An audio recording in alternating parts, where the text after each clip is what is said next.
Hi, so the challenge Clara's given me today for the tiny house is to try and put a porthole window in the end gable next to the sleeping platform. So what we've got to do is a washing machine. So we've stripped the washing machine down, we've taken the door off, taken the front off. So hopefully the washing machine, the glass becomes the window. The front panel, we're going to cut this out. This will become the flashing which the weatherboard will butt up to. So we'll place it on there with some silicone, create a nice seal. We use this plastic ring off the door and we'll bolt that down, sandwich between, and then that will become the any water that comes in will run down here and then drop out on the flashing further down the weatherboard. So we're going to remove these edges, so we've just got this flat panel with this raised edge. We've got some air shears, seems to do the job quite tidy. Get it started.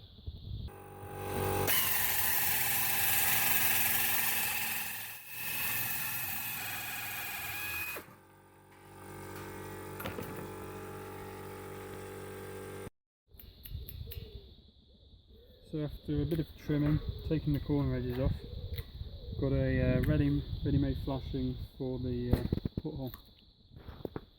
So we'll just measure it up, draw around it, and we'll cut out the hole in the gable, ready for the glass to go.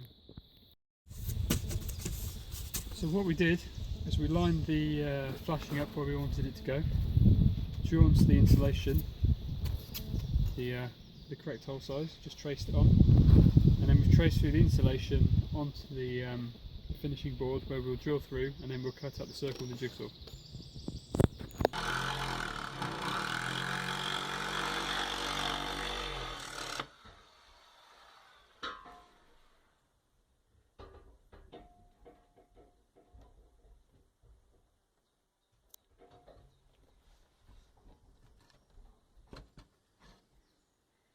So we've cut the hole in the wall now, ready for the drum.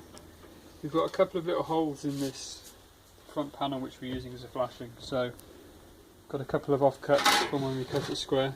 I'll just silicone those into place.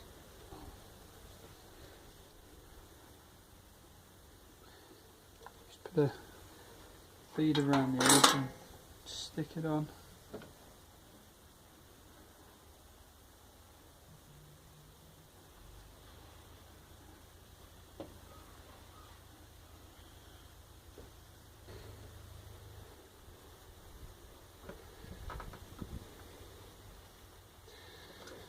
Right way around, cover all the holes. All pressed down when we put the next piece on.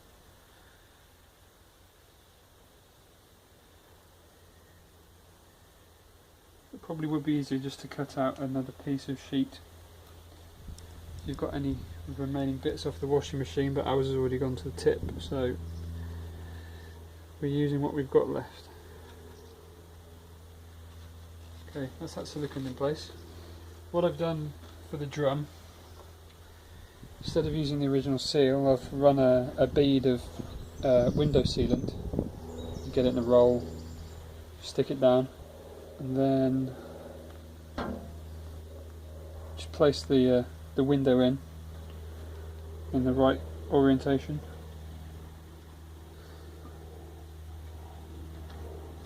And because of the cone angle, it should pull tight when we put the back piece on.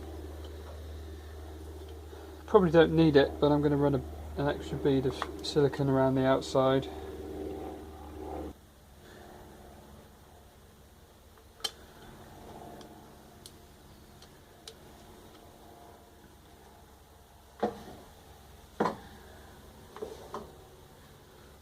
Okay, so here's the back plate off the washing machine door. They normally have a little locator lug which sits on the glass. What I've done here is cut any proud surfaces flush, so that will give me a tighter fitment. Just work out which way around you want to place him. And line the lug up.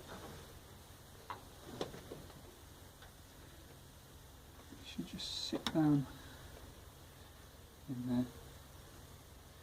What we'll do is we'll use some Tech screws from the other side, because this is going to be hidden. We'll screw through and pull it all tight. So now we've got that sealed on, it's probably best to let him dry for a bit, but what I'm going to do while he's still damp is flip him over, put some of these Tech screws in.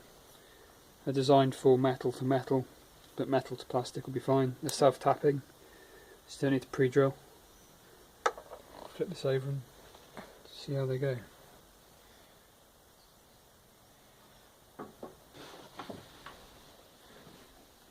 So we want to get these are going to be visible, so we want to get them fairly evenly spaced.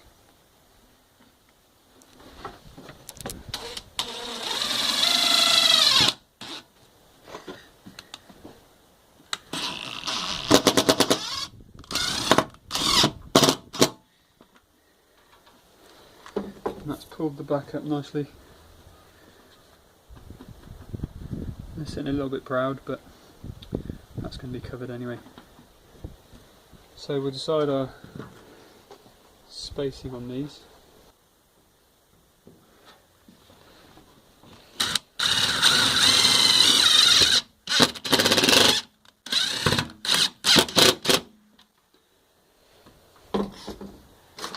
Generally find with the impact driver it's good to go in, take the screw back out after it's created its pilot, and then drive it back in.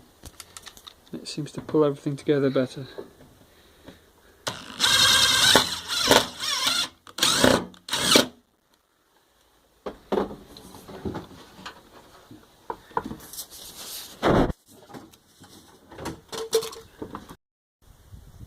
So I've created another plate to go on the outside. Again, it's another piece of offcut.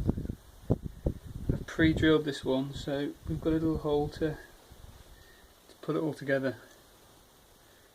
Plenty of silicone on there again to seal it up. So if we stick this on and line him up the pilot.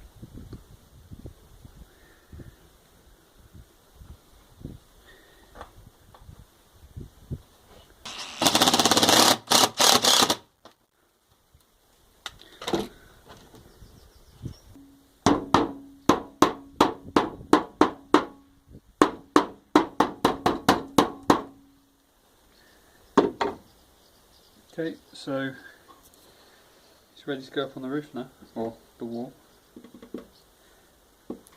So we're about ready to put the porthole on now. We've got a few pieces of weatherboard up and a frame to support it. So what we're going to do, this weatherboard here will be cut to butt up to this edge, and then as it runs up it will come over the top of that piece. So any water that does track in would run around there, down and out. That's the plan anyway. So when we screw this up, we'll only screw them, attach them at the top, so we've got enough flexibility in the bottom to bend up and flash around the weatherboard.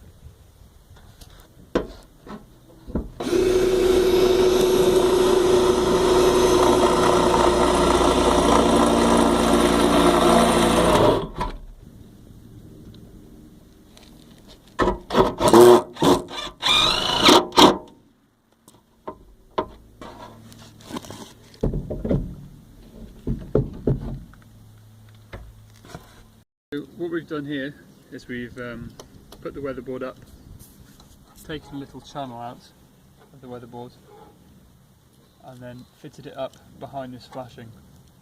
So the next piece of weatherboard will sit over the top and then sandwich it out, so any water can come out that way rather than running down the back of the boards. That's the plan anyway.